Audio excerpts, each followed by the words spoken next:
Bab 1418. Pertempuran tingkat langit makin intens.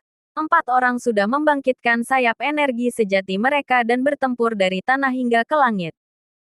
Mereka saling melepaskan serangan dengan berbagai seni bela diri yang penuh misteri, menciptakan badai energi dan tekanan luar biasa di udara.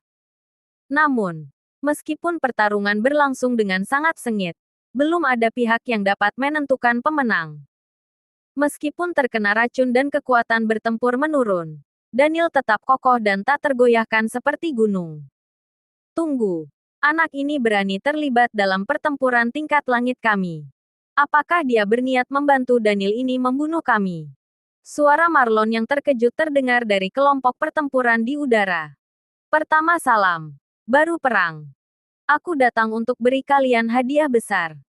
Adril tertawa dingin, mengangkat kepala Cheol, lalu melemparkannya ke udara dan berteriak, "Ron, muridmu datang menemuimu." Begitu kepala itu terlempar ke udara, sebuah aliran energi sejati dari Ron menghantamnya, menghancurkannya menjadi puing-puing. Suara Ron yang penuh amarah menggema di langit, "Membunuh muridku. Kamu cari mati." Segera setelah itu, Ron mengangkat tangannya dan menyerang Adril dengan kekuatan yang mengerikan. Namun, Daniel yang seolah kokoh seperti gunung tiba-tiba memaksakan dirinya keluar dari pertempuran untuk menggantikan Adril dan menahan serangan itu.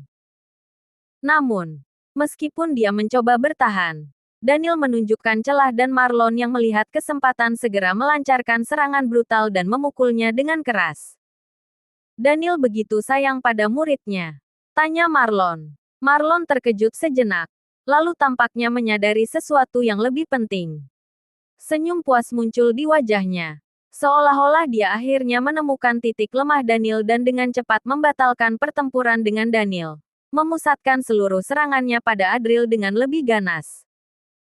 Kondisi makin genting, dan kali ini Daniel terpaksa menggunakan seluruh kekuatannya untuk melindungi Adril, yang mengakibatkan racun dalam tubuhnya makin mengamuk.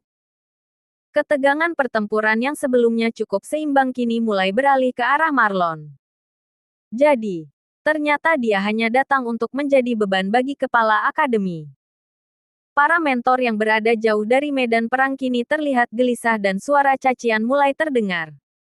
Mereka menganggap Daniel terluka parah hanya karena melindungi Adril yang membuatnya muntah darah.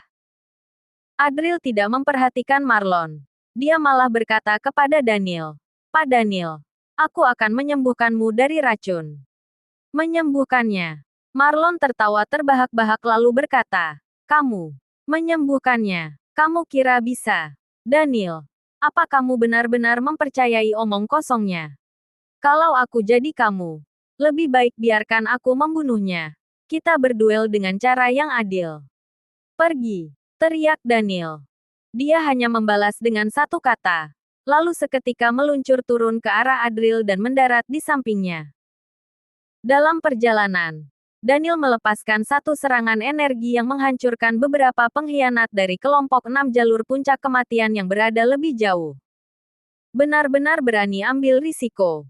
Nggak kusangka," gumam Marlon. Daniel dengan dingin berkata, "Tahu apa kamu? Sebentar lagi, aku akan membunuhmu." Lalu, Daniel mengangkat tangannya dan mengumpulkan energi untuk menciptakan pelindung energi di sekeliling dirinya dan Adril membentuk perisai energi setinggi 3 meter yang melindungi mereka berdua. Daniel sangat percaya pada Adril. Nama Adril sebagai seorang dokter hebat sudah sampai ke telinganya. Bahkan Adril pernah membantunya mengatasi masalah dengan warisan iblis darah. Racun 6 jalur puncak kematian seharusnya tidak lebih parah dibandingkan dengan warisan iblis darah itu, pikir Daniel. Melihat kepercayaan Daniel yang begitu besar kepada Adril, Marlon pun mulai merasa khawatir. Dia tidak ingin mengambil risiko, dan segera bergegas menyerang Adril. "Sekarang kamu ingin menyembuhkan racun? Daniel si tua bangka, kamu benar-benar gila," teriak Marlon. Wajahnya memancarkan senyum dingin. "Mengobati luka di saat-saat kritis. Apa bedanya dengan bertindak terburu-buru? Bagaimana mungkin dia memberi kesempatan seperti itu padanya?" Saat itu, dia mengangkat tangan dan langsung menyerang Daniel. Dalam situasi kritis ini, Adril sudah meraba nadi Daniel. Lalu berkata dengan suara dalaran, "Aku butuh 3 menit." Daniel mendengarnya dan merasa sangat senang. Anak ini luar biasa. Waktu yang dibutuhkan untuk mengobati racun ternyata jauh lebih singkat dari yang diperkirakan. 3 menit saja. Dia yakin bisa bertahan. Lalu, dia mendengar Adril berkata, "Tapi dalam 3 menit ini, kamu nggak boleh menggunakan energi sejati." Namun, senyum Daniel segera hilang. Ini. Bam. Tiba-tiba, Marlon menyerang lagi, menghantam pelindung energi dengan keras. Pelindung itu terguncang hebat dan tampaknya hanya tinggal beberapa pukulan lagi sebelum pelindung itu hancur. "Serahkan padaku." Suara teriakan datang dari Agus yang tiba-tiba berhasil melepaskan diri dari pertarungan dengan Ron. Dengan punggung menghadap kedua lawannya, dia menghadapi Marlon dan berteriak, "Marlon, Ron, lawan kalian adalah aku." Semua orang terkejut mendengar ucapan itu. "Benarkah?"